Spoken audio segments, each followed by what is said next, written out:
Ils sont en réalité tous de notre côté. Nayuta et Fami se connaissent déjà. Et parlons-en justement du plan ultime de Fami, ou Kiga si tu préfères, pour vaincre l'apocalypse.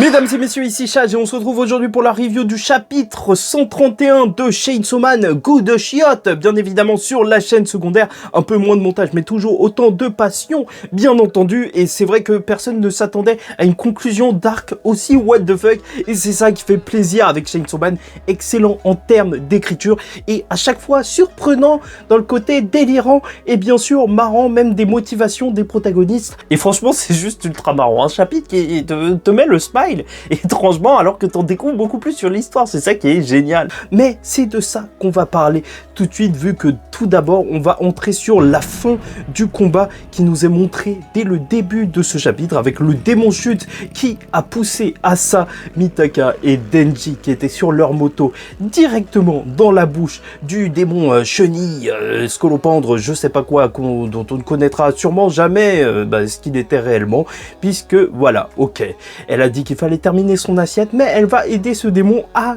pouvoir goûter justement aux aliments qui essayaient de s'enfuir. Et déjà, franchement, juste le fait qu'elle pousse littéralement les protagonistes à l'intérieur de la bouche de ce démon, c'est juste pour te dire à quel point ce démon est juste ultra puissant. Le démon de la chute, ils auraient dû vraiment l'affronter, ça aurait été compliqué.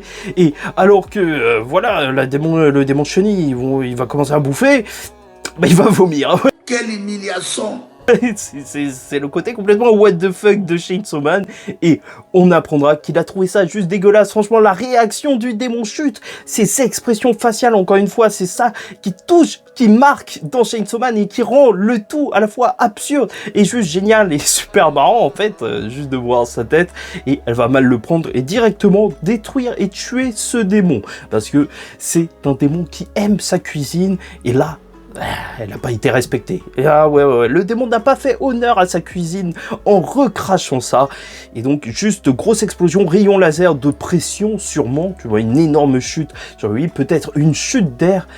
Mais ce démon est juste ultra puissant. Et oui, bien sûr, ça me fait peur pour Denji et Asa Mitaka, parce que j'espère qu'il y aura une suite à tout ça, que ça ne va juste pas se terminer sur ça et qu'on en apprendra plus, que surtout eux en apprendront plus sur eux-mêmes, que Denji va commencer à se rendre compte que Asa Mitaka, c'est elle qui a fait cette moto, ou que même elle va se rendre compte que Denji, peut-être que c'est le Chainsaw Man, parce qu'il faut que ça avance de ce côté-là. De toute façon, je vous rappelle que du côté justement de Yoru, du démon guerre et de Asa, là, il risque d'y avoir une grosse conversation à la fin des chapitres, et je pense encore une fois que ça pourrait être la même personne. Enfin bref, n'hésite pas à liker ou disliker la vidéo, commenter, donner ton avis en commentaire et t'abonner si tu n'es pas encore abonné, parce que je t'avoue que je suis crevé, mais je fais la vidéo quand même, c'est pour ça que j'ai un petit peu du mal à parler, mais bref. Donc parlons des motivations qui ont lancé même tout cet arc, puisqu'on va retrouver Nayuta et Kiga, juste énorme. Franchement, qui s'attendait à les voir comme ça,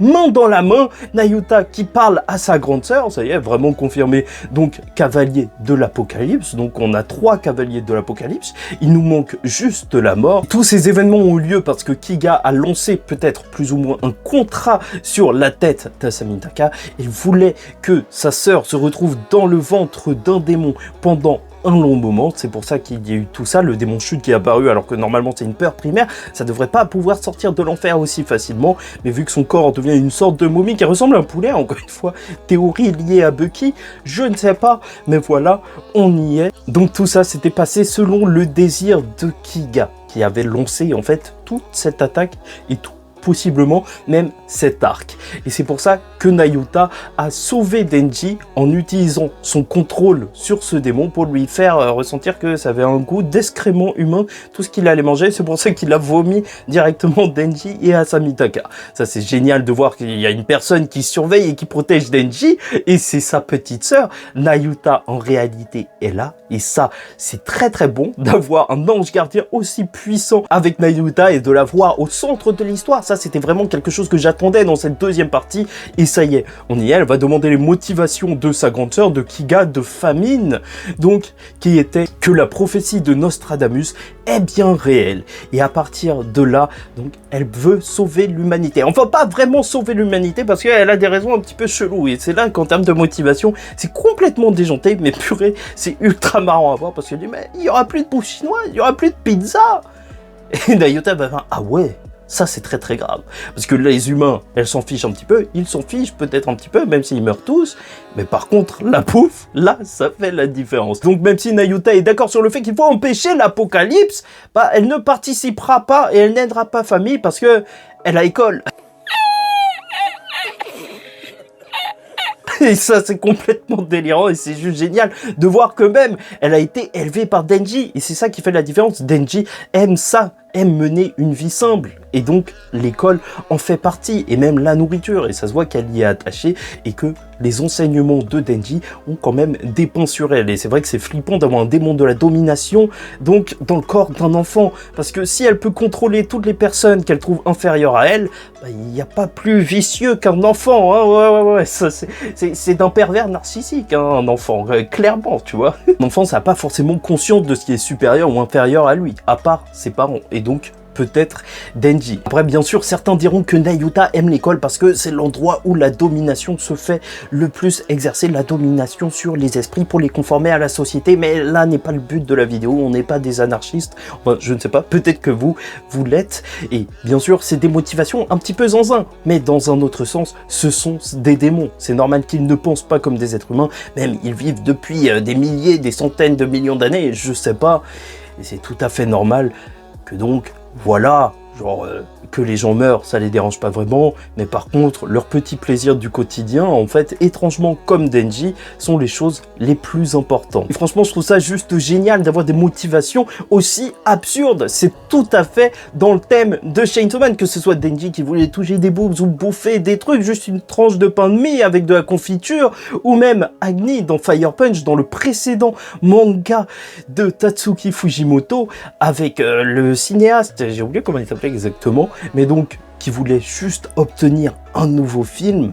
C'est ça l'histoire de Chainsaw Man. Des gens peut-être débilement motivés, mais des personnes extrêmement motivées pour faire le bien, étrangement. Enfin bref, parlons directement des pouvoirs de Kiga. Bien sûr, pour empêcher l'apocalypse, il leur faut énormément de force, surtout qu'un gros démon devrait arriver. Encore une fois, c'est un démon très mystérieux. Quel est ce démon qui peut faire peur littéralement à tout le monde? Ça pourrait être le démon de la perte de la culture qui arriverait, et c'est vrai qu'en soi, c'est peut-être une des choses, ou en tout cas un des thèmes qui serait les plus facilement abordables par l'auteur, étant donné que même dans son récit post-apocalyptique de Fire Punch, ce qui manquait à la société, au monde, c'était une culture. Et c'est pour ça que les personnages se battent. Toute l'idée de faire même un prochain film. Donc oui, un démon perte de la culture, ça pourrait faire sens, même dans Chainsaw Man, même si plus simplement ça pourrait être démon de l'oubli ou autre, qui pourrait être vraiment néfaste pour le monde de Chainsaw Man, mais ça c'est la théorie. Comme quoi Pochita serait ce démon, vu que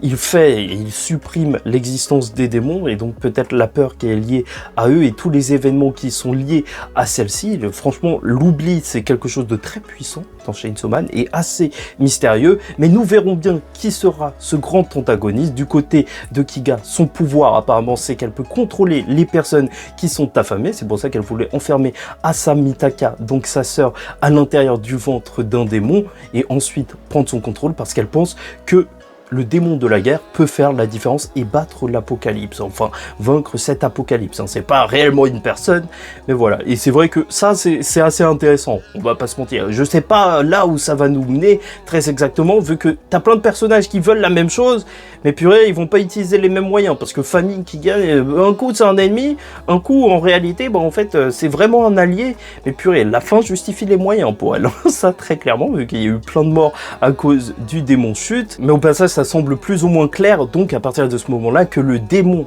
de la mort, le dernier cavalier de l'apocalypse, aura aussi un pouvoir lié au contrôle, étant donné que chacun des cavaliers de l'apocalypse jusqu'ici, la mort, la domination, ont eu jusqu'ici un contrôle sur autrui. Et n'oublions pas justement ce que veut faire le démon Famine. Lors de l'arc de l'aquarium, le seul but était qu'Asa Mitaka transforme Denji en arme. Là leurs liens se sont renforcés encore plus. Et si le démon guerre a choisi d'être dans le corps d'Asami Mitaka, même si possiblement, je vous le dis encore une fois, je pense que ça pourrait être une même et seule personne, c'est ici que la psychologie d'Asami Mitaka va se révéler ultra importante. Si elle s'attache peut-être plus que les autres, et c'est pour ça qu'elle se sent peut-être plus mal que les autres pour certains événements, donc si elle s'attache à Denji, et si elle tombe amoureuse de lui véritablement, alors il n'y aura plus rien pour arrêter l'arme qui sera construite d'après ça. Je vous rappelle que juste son uniforme d'écolière, qui était un des derniers cadeaux de sa mère, donc a été assez suffisamment puissant pour juste éclater le démon justice. Et là, peut-être qu'on pourrait partir bien plus loin que ça si elle transforme Denji en arme. Et peut-être que c'était teasé depuis bien longtemps par Tatsuki Fujimoto qui, dès le début du manga, nous montrait cette tronçonneuse avec Asami Mitaka. Car tuer Denji, le transformer en arme, c'est peut-être la clé pour mettre fin au mal absolu.